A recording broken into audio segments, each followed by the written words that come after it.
So ఇప్పుడు ఉన్న ఎగ్స్కి తెల్ల పొర ఉంటుంది, దాని లోపల ఎల్లో ఉంటుందో లేదో మనకు తెలియదు. ఆ ఎల్లోది ఇంకా ఎందుకు కనుక్కోలేదు టెక్నాలజీ? ఎల్లో ఉందో లేదో, ఇంత టెక్నాలజీ వచ్చింది 2025లో ఉన్నాం, ఎందుకు తెలియట్లే? వెళ్ళి చూడాలి కదా లోపలికి. అంటే ఇప్పుడు ఎక్కడ లేదు, ఇంకా అమెరికాలో కూడా లేదు ఈ టెక్నాలజీ ఎల్లోది ఉందా లేదా కనుక్కోవడానికి. అయితే కొన్ని సటిల్ సైన్స్ ఉంటాయి. ఫాలికల్ మంచి పెరుగుతుంది అనుకోండి, దాని నుంచి మంచిగా ఈస్ట్రోజన్ వచ్చింది, ఎండోమెట్రియం బాగుంది అనుకోండి, అంటే గర్భసంచి నుంచి మనకు ఒక లోపల పొర ఉంటుంది ఎండోమెట్రియం అని, ఆ పొరకి బ్లడ్ సప్లై మంచిగా ఉందనుకోండి, ఈ ఫాలికల్లో నుంచి ఈస్ట్రోజన్ అనే హార్మోన్ మంచిగా ప్రొడ్యూస్ అవుతుంది. అంటే quality of the follicle is good.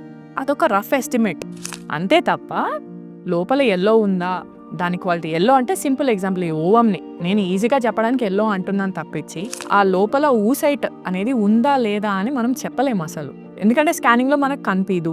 Blood టెస్ట్లు అయితే ఏం లేవు చెప్పేది. ఓవ్యులేషన్ అంటే ఏంటి? ఎగ్ పలగడం. ఈ బయట ఉండే షెల్ ఏదైతే ఉందో ఫాలికల్ రప్చర్ని ఓవ్యులేషన్ అంటారు. ఎక్స్రే పగిలిపోతుంది.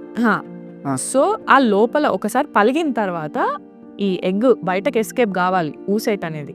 సో ఎస్కేప్ అయిందా లేదా అని మనం బాడీలోకి వెళ్ళైతే చూడలేం కదా, బాడీలోనే పెరుగుతుంది, బాడీలోనే రిలీజ్ అయిపోతుంది. ఓకే, అట్లా రిలీజ్ అయినప్పుడు ఎల్హెచ్ అనే హార్మోన్ రైజ్ అవుతుంది బాడీలో.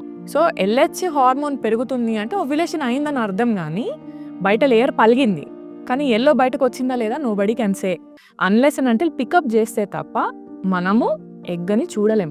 స్పర్మ్స్ అంటే బయటకు వస్తున్నాయి సీమెన్ నుంచి, మనం మైక్రోస్కోప్ లో పెట్టి చూస్తే మన కంటికి కనిపిస్తాయి. ఏం కనిపిస్తుంది స్పర్మ్ లో? స్పర్మ్ కనిపిస్తుంది కదా, కనిపిస్తుంది స్పర్మ్ కానీ లేవా, దాంట్లో- స్పర్మ్ హెడ్ ఉందా, మన స్పర్మ్ కి టెయిల్ ఉందా, మిడ్ పీస్ ఉందా, కరెక్ట్ గా కదులుతున్నాయా, బాడీ మొత్తం ఉందా లేదా స్పర్మ్ లో తెలుస్తుంది, క్లియర్ గా తెలుస్తుంది. కానీ దీనికి తెలియదు. దీనికి ఎగ్స్ కి తెలియదు, కానీ మీరు బయటికి తీస్తే తెలుస్తుంది. బయటకు తీస్తే తెలుస్తుంది. అది కూడా ఎప్పుడు 300 మ్యాగ్నిఫికేషన్ ఉండే మైక్రోస్కోప్ తోనే తెలుస్తుంది.